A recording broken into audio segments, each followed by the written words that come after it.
Okay, everybody, welcome to Coffee Talk. We are official. I'm recording this, so I will send you the recording after. Every Wednesday, I like to have an expert. So today our expert is Natalie. She is the queen of social media, as her background signifies. Before we get started with her, I wanted to just tell y'all our coffee sponsor of Coffee Talk is Azúcar Loca. Roger is a local businessman. I really want to support local business. He does his own roasting and it's delicious coffee. So today at the end, we're going to just randomly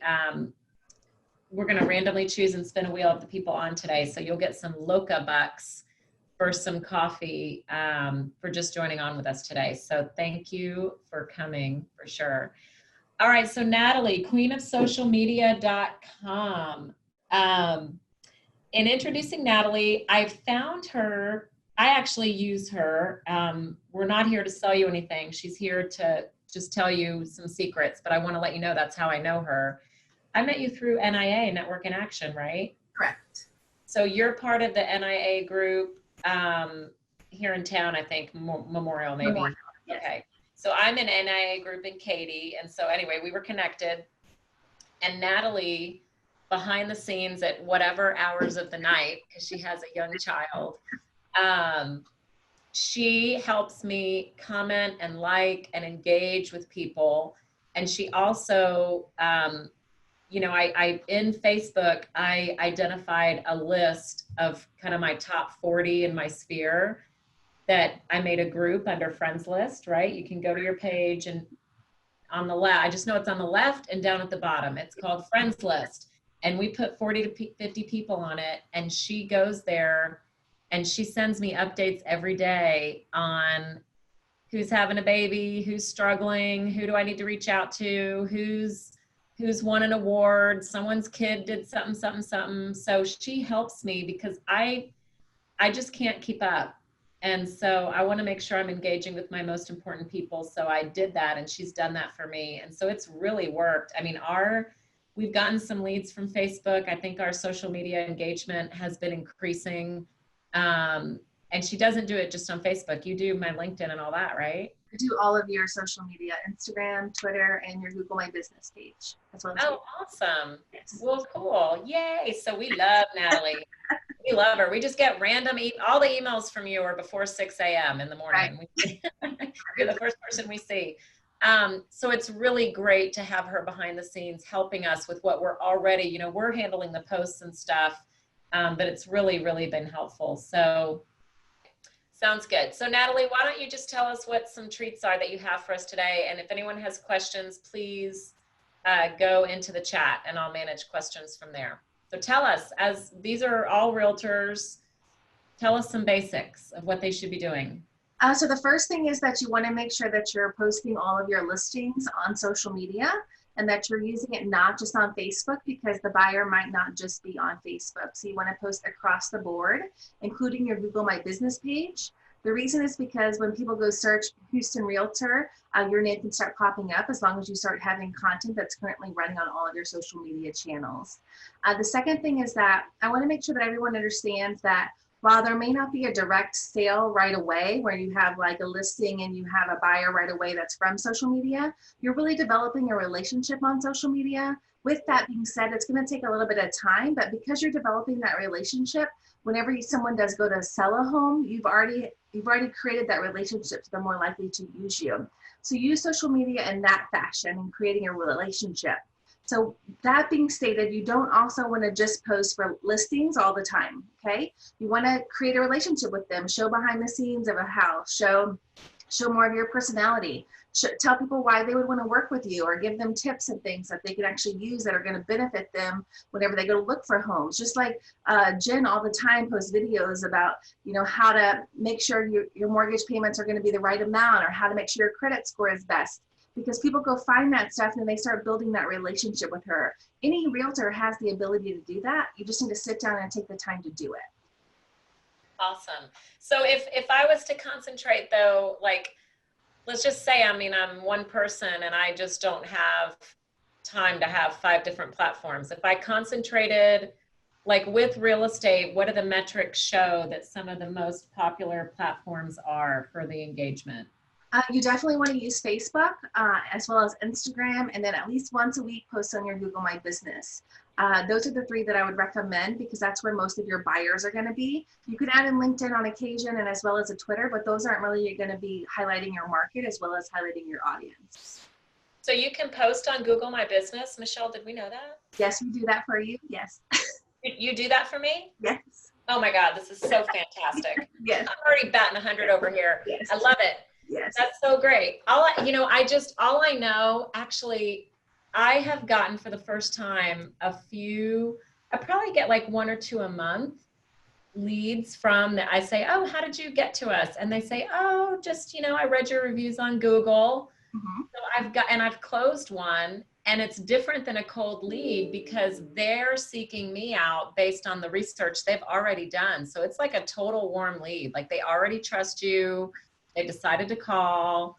So I have seen since you've been helping us, I have seen a difference because I'm like, oh, Google, okay, that's Yeah, you great. need to be posting there once a week because it gives you visibility. It also helps boost you up in Google. So when people start searching for realtors or loan officers, the same type of things happen because you're posting there. So it gives you better visibility. So that's why you want to always post there. So we post once a week for you there, usually one of your videos that links them back to your YouTube channel. Oh, perfect. So what about, and anyone else who has a question, you got to put it in the comments. And also if you could put your email in the comments, I'm going to be sending this out and make sure I have everyone's, I know I have a lot of people's email on here, but some I don't. So can we talk about reviews really quick? Sure. So I'm really working on beefing up my reviews. So let's say I pick just a few of the most important places where you think people see reviews. What would they be? Definitely in Google and then definitely on Facebook. So if I send clients a link, like I'm working on a post-closing email that's going to go within a couple of days of them closing, just say that, hey, as your gift on your behalf, I've donated $50 to this charity. Watch out for junk mail. This is news about your first payment. Review, like I've got like 5 things, renew your driver's license and then review us. I'm going to send them, if I sent them to just one place, you would do Google? I would do Google because people search that. However, because your Facebook is so active, you want to switch it up. So not always do Google, have sometimes them go to Facebook as well because people look at I think I'm going to put 2 links and I'll say review us on Google and hyperlink it and Facebook. Perfect. And hyperlink it and let them choose. But make sure that when people review you, that you respond to them in a timely manner and that your last review isn't from more than 6 months ago. So that's the thing. Most people focus on one engine, social media engine, and then they don't have any more reviews like from 2019 on Facebook where their Google is full, where you need to have a balance because people, remember, you don't know where people are going to look for you. So that's what you have to make sure both pages are doing really well in your reviews. So I'm going to ask this one question, then I've got a question from someone on the panel. I had heard from the Google guy that called me. He says, hey, I read your reviews on Google, but hey, just because I asked him for advice, I said, okay, well, you're like this millennial. I need to pick your brain. If I was to concentrate, where could I improve? He goes, you need to better your reviews on Yelp. He goes, I rely mostly on Yelp. So what do you think about that? Do you think that realtors should concentrate on that? I do think that people look at Yelp, maybe more millennials, but I know that for most people, when they're going to go look for a realtor, they're not necessarily looking at your Yelp pages. That's more for like retail or more for restaurants, things of that nature, where you go actually look for reviews for that. But it never hurts to have reviews across the board. So if you have time, if you want to add in a Yelp, it never hurts to have reviews. Because again, the more content you have out there, the more people can find, the better it is for you in the long run. So I have a feeling that a lot of realtors probably rely on their reviews on har.com because that's where homeowners are looking for properties. So would you say that that's enough because all homeowners get to har somehow to look for property, or would you say that they should also in addition pick Google? I would say that in addition, they need to put Google, because if you have someone that is getting ready to list their home, they may not be looking on HAR. They're going to be looking at all these other places for you. Where yes, if you have someone looking at a home that's already found homes on HAR, they're going to see everything on Google. But someone that is just, you know, searching the market, trying to find a realtor may not be on HAR. They may just be looking at Google, trying to find someone. And that's why I kept talking about developing that relationship. The more relationship content you have out there, the better you are to have that person actually reach out and contact you. Awesome. So, hey, for the people that have just popped on, we're with Natalie, the queen of social media. She does stuff for us behind the scenes, and she's helping us today. I've asked her to be a guest to help with some secrets. We're talking about reviews. So just to leave the topic, and then we'll get to Rachel's question. If I was you, if I was a realtor, I would send an email right after the closing that gives some housekeeping things for them to do and say, please review us on, and I would put a link to your HAR for them to review you on HAR and Google as well. Yes. And then hope that they do both. I hope that they do both. Or if they, do you think it's tacky if they review them on HAR, if they send an immediate email that said, oh my God, thank you so much for the review, you know, for the feedback, etc. Would you mind also reviewing me on Google and send them the Google link? Do you think people would mind doing that? It's like too annoying. At that point, it's still just a copy paste. Most people are going to put the same content on all the different platforms, so they can literally just copy and paste it into those. But even having, I do think it's better to have it in the same email, because they already know, like, okay, let me go ahead. If you've had a great experience, I'm willing to help you as best as, you know, as best I can, which would be leaving a review wherever you've asked me to leave a review.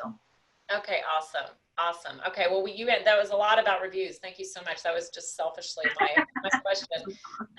Okay, so Rachel, pros and cons of posting to story versus timeline.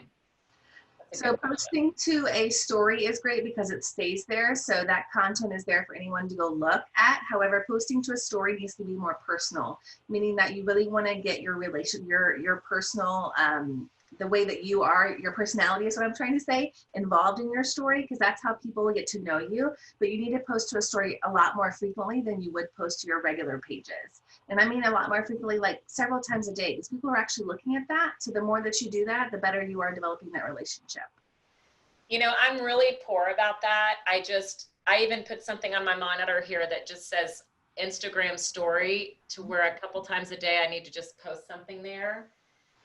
And I just get in the zone and I forget. So I need to, like, I don't want to do something like, oh, I'm eating this. Like, that's stupid. But for a realtor, it's great because you guys do a lot of open houses or go see properties even when they're under construction. So you can do like a sneak peek of the houses that you're either getting ready to list or that I've already listed and you have an open house coming up. Like, that's a great way to use your stories, because people will watch that because it's always fresh content. Okay, got it. And then how many times a week should they post to the feed? I would say 3 to 4 times a week is pretty good. You said 3 to 5? Yeah, 3 to 4 is usually pretty good for a realtor, because it just depends on how much content you have and how many listings. Of course, you always want to have your listings posted, but you need to be putting other things in your feed as well, meaning that people don't want to go to your page and just see a bunch of different houses. They need to see other types of content. So whether it's you know, doing a video of yourself or a Facebook Live on there, welcoming people to an open house, like there's lots of different ways that you can do your post besides just having listings on your page. And this is assuming they have a business page, right? Yes, I do highly recommend it, because if you ever want to run ads, you cannot run them from a personal page.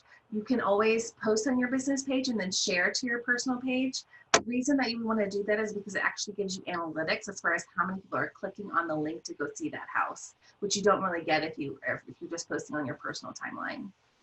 I think you've helped us with a couple of ads, right? Yes. And then how has the traction been? Like, have we gotten good engagement and stuff? Yes.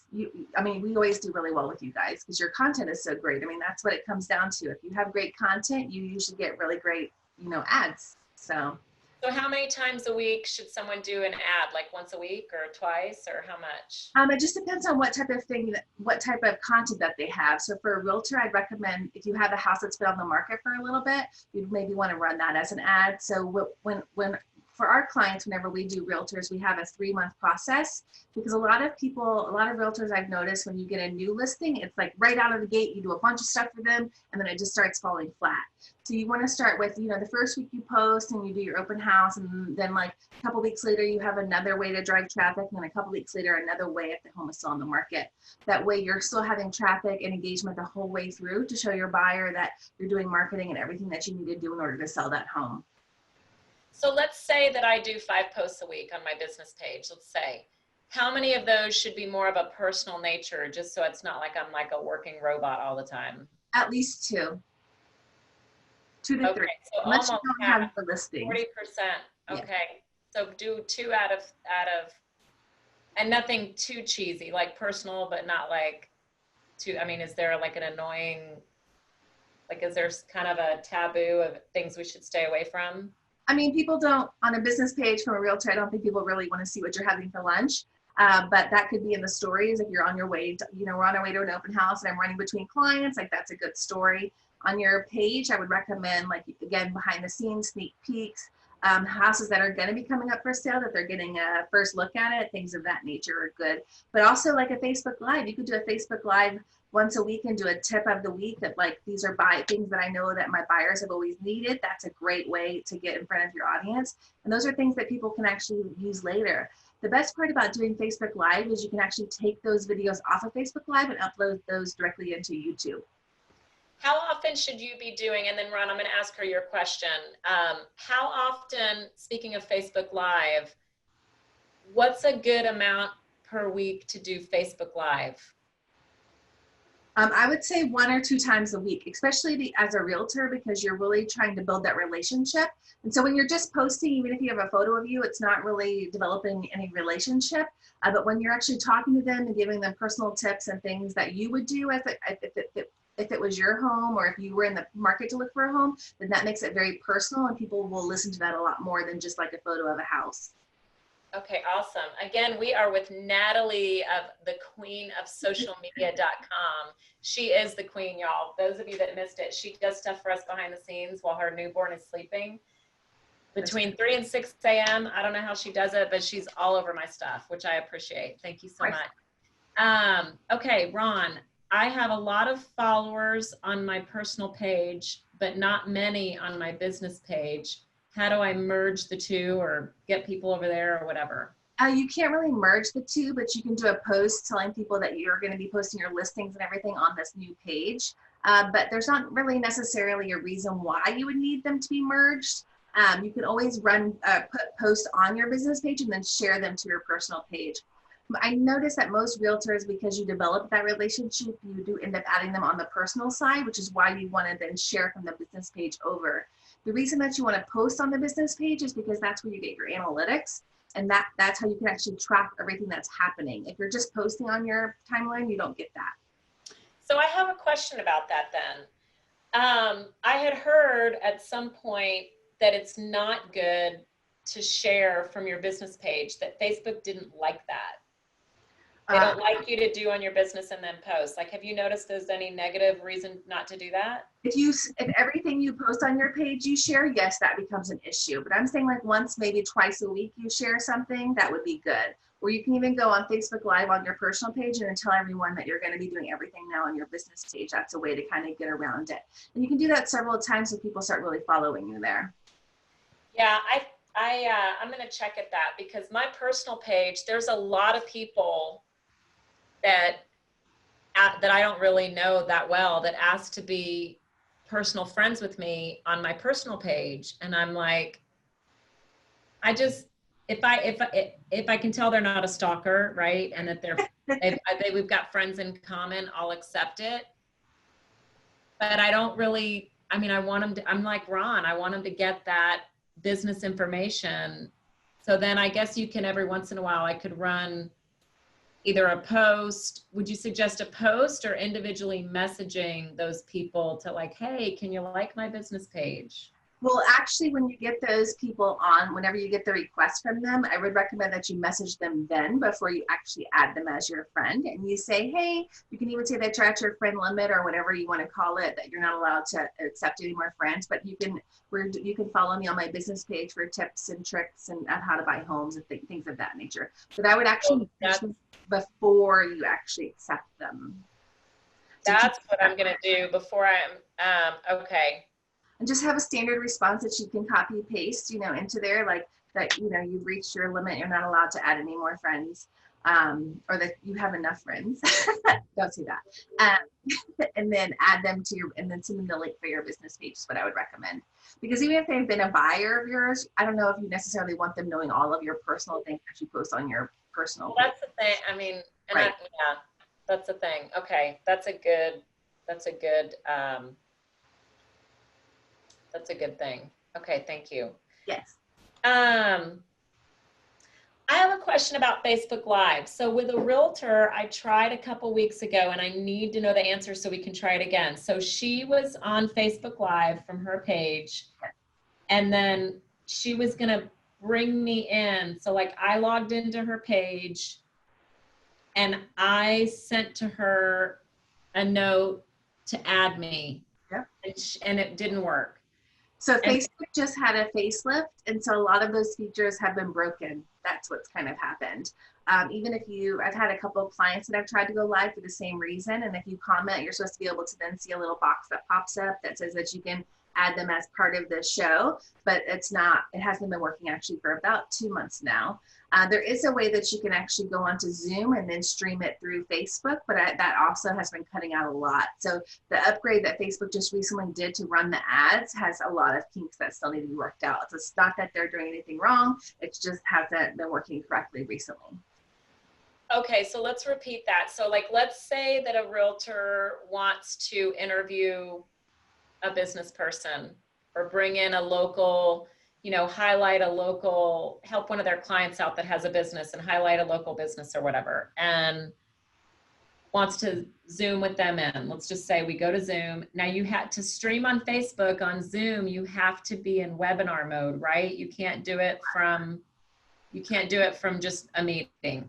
Correct. Okay, but can you do a webinar with just 2 people? Yes. Oh, okay.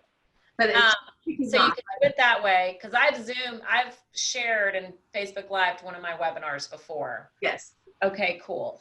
And then they could do it that way, or they could try in the deep, dark, scary abyss of trying what I tried to do, where they get on their page and they let that person request to get in, and right. You could push a button to add them in, and they just like appear half and half on your Facebook Live? Yes, that's how it's supposed to work. However, like I said, they've been having a lot of issues with that on the behind the scenes of Facebook recently with the new upgrade. So I don't know if they're going to keep that as a feature. It's supposed to be working. When you go Google how to do it, those are the exact steps they give you, and it just doesn't work for anyone that I've known who has tried it.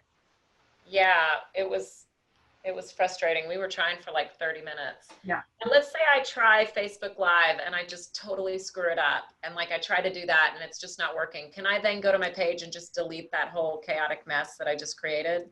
You can, but just remember, 1, people can get on live, and 2, not the more you mess up, but messing up makes you human. So people can relate to that a lot more. It doesn't have to be perfect. So don't think that you're actually like sitting there recording a video. Like if you stumble over your words, or even if you say the wrong thing, I mean, people know that happens. Like that's just a part of life.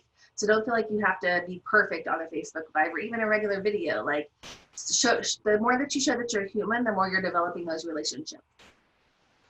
Oh. Cool. Mm-hmm. So when you Facebook Live, can you share screen? No.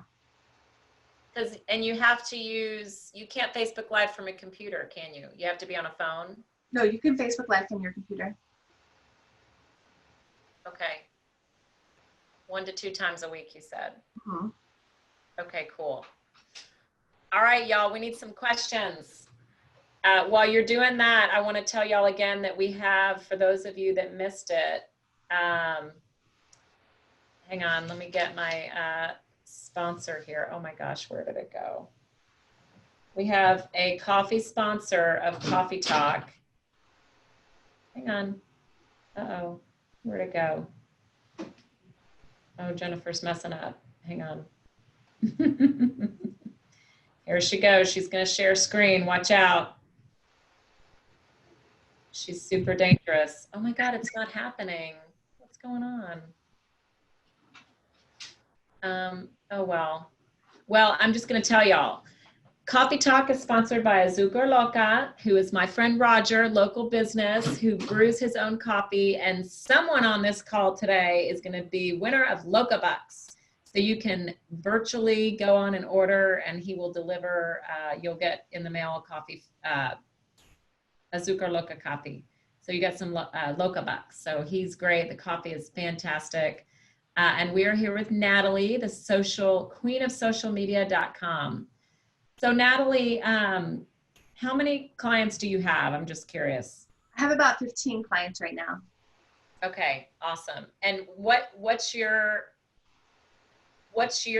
most, like, what you like to do most? Like, if someone were to want to talk to you about doing something for them, what are you really super good at?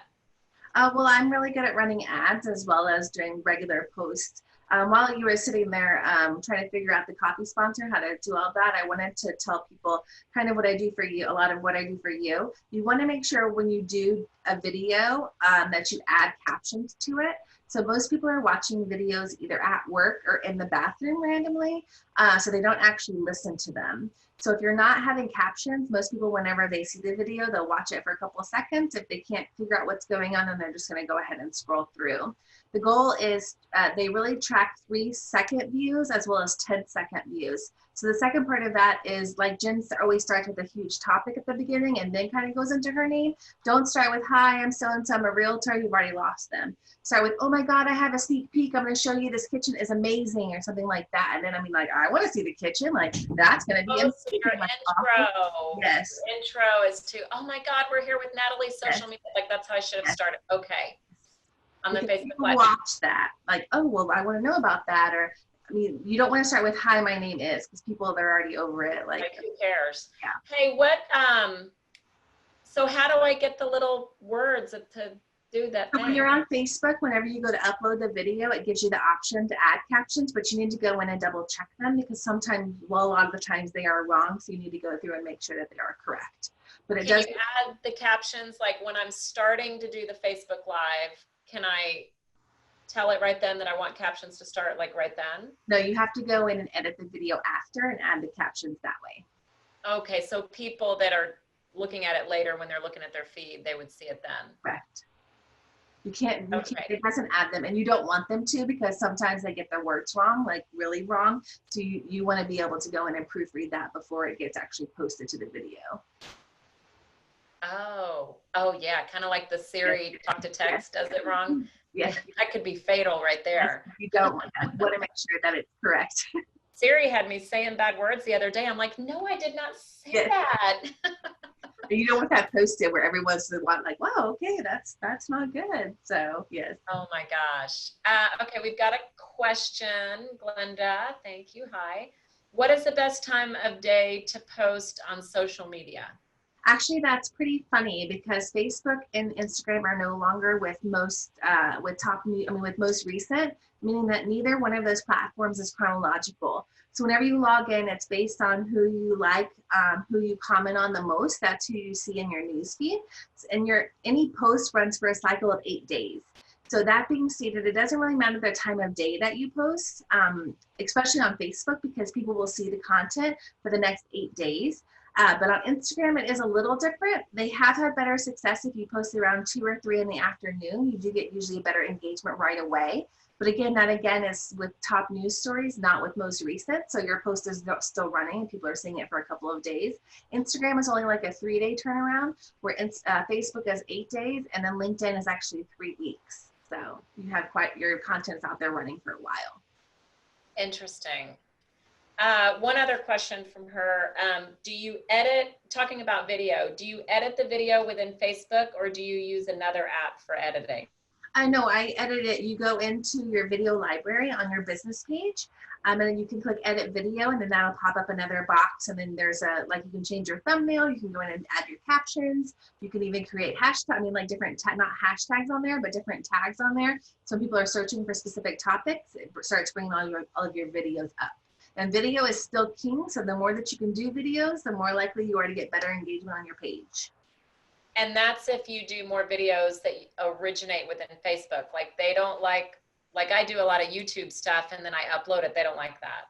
Well, the way that we're doing it, no, that works out great. It's if you are just putting a link for YouTube, that doesn't autoplay. So if you just have a link, no one will actually, well, I can't say no one. Most people will not click on it. But if you upload the video, then it's directly into your video library. It's not just a regular post. That's part of it in Facebook. That's what. Okay, now that's something right there that you changed for us that's been working better. So Michelle and we were doing something different. Well, Michelle was, I wasn't doing it.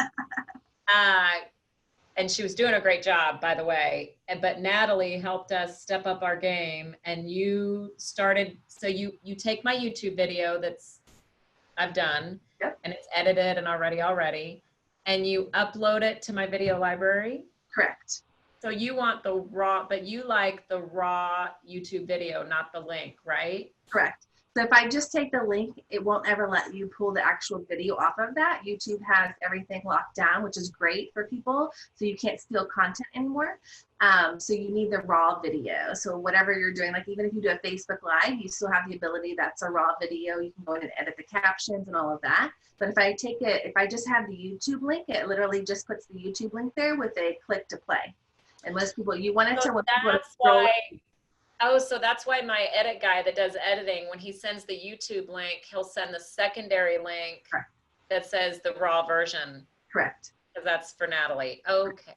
And then I download that and then I upload it. Even to LinkedIn, the same thing, because you want them to autoplay. Most people are going to scroll the feed no matter what feed they're on, and you want you to start talking. You don't want to just have where they have to click play. That doesn't really work as well. So when you're getting that raw video, it's not the YouTube link. So it's from what? Like his, it's from Google. It's usually the Google Drive is the link that he usually sends. Oh, from the Google Drive. Okay. Or you can put them in Dropbox, like whatever you're currently using, you can upload them directly from any of that. Okay. Got it. Awesome. Let me make sure I've answered all the questions. Yeah, so far. Well, I want to make sure that, we've talked about video, we've talked about Facebook Live, we talked about some posting. So burning questions, guys. So my last thing that I want to make sure we talk about is make sure for whenever you have a new listing that you have a marketing plan that lays out over at least a 90-day period of what you're going to be doing for social media, whether it's you're running ads for that listing or whether you're posting and you're doing an open house for that listing. All of that, even your open house, should be put on Facebook, because you'd be surprised at how many people actually see all of that content. So you can have an actual layout as far as what you're doing, and that can be part of your buyer package to show them the types of marketing that you're not just doing, regular horror, like it's going to be, you're doing all this other promotion in addition. I've had quite a few realtors with my company, and we have a great package. So that's how I've learned that, like, you need to have not just that we're right out of the gate and then everything is kind of dead after that. You need to have something that is lingering, because again, social media is lasting. It doesn't just, you can post it, but after a week, it's no one's seeing the content really anymore. So you need to have it where you have something else going the following weeks, whether it's different interior photos or whether you're showing like someone at the house or whatever it might be that you want to show them. Sneak peeks, like we can go over a list of things that would work for that, but you just want to make sure you have a 90-day layout. I know sometimes the market is a little too hot for that, which is a great thing, but at least if you have a setup already done, then you can just work that in whenever the market gets a little bit more stale. So let's say I have 5 listings, Mm-hmm. and you're saying we should only post on our feed 3 to 5 times a week. Mm-hmm. It's like I'd be doing service only to those 5 listings and be posting about nothing else, which people could be like, I don't want to see this all the time.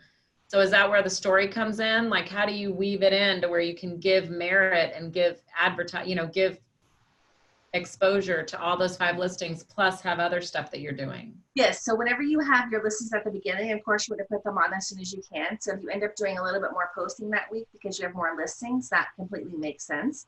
But you're not going to post on the listing and then the next day post on that same thing again, and then the next day post on that same thing again. So you might have a new listing each day that week if you have 5 new listings. So then on the afternoon of that, or of that 1 or 2 days a week, you can do a Facebook Live or something else that's showing, buyer tips or, things that you need to look for, or packing tips. Like, all of those things matter to a buyer.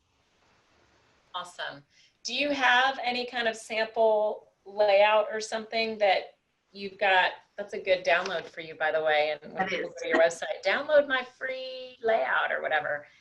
Do you have something like that, or somewhere to point people? I can create, don't have one created, but I can create one because I've had realtor clients for quite a while. So I do know exactly how we do the package. Oh, if you don't mind, if you could do that, and then I'll wait to send, could you do it by Friday? Yes, no problem. So if you do that, I'll wait to send y'all this recording by Friday. So that's a bonus for you showing up. I will send that to the people that attended. I'll send you the link to this recording, and then a link to the Google Doc, I'm assuming, for the layout. Thank you so much. No problem. Happy to help. Thank you. Awesome. Awesome. Awesome. Well, listen, I wanted to keep it kind of around 30, 35 minutes. So I'm going to start to wrap it up and just make sure that we've answered what everybody wants to talk about or have questions about. Thanks everyone for getting on. I appreciate you inviting me to speak. I love speaking to realtors, so I just appreciate the opportunity. Yeah, it sounds like you know how they work a lot, which is key. So just as a repeat, I'm going to announce the winner to our Azúcar Loca. We are, let me share this right now. I'm going to try to share. Oh, there it goes. Share screen. Okay. Crawford Howell won the Loca Bucks. If you don't like coffee, give it to someone. Yay, there he is. Crawford is a past client of ours, and he started doing real estate. So thank you so much for engaging with us, Crawford. That's awesome. Well, thank you everybody for attending. I want to make sure if we have any parting questions that we answer them. So we'll contact you, Crawford, on the side. If you don't think I have your email, make sure you put it in I have most of them here, but put your email on the side if you think that I don't have it. If you don't get my interest rate update, that means that I don't have it. Yeah, I do. Yeah, you have it. Okay, awesome. Awesome. I think we don't have any more questions. Well, we are going to pop off. Natalie, thank you so much all that you do for us, and thank you for being here today. I really appreciate it. Natalie, the queenofsocialmedia.com is your website, right? Queenofsocialmedia.com. Awesome. And she's here local too, by the way. Not that it matters because you're doing stuff behind the scenes, but it's nice to know you understand the local market and stuff. Yeah. Thank you. Awesome. Thank you, Natalie. Thank you. We'll talk to you soon. Thanks, everyone. Bye. Bye.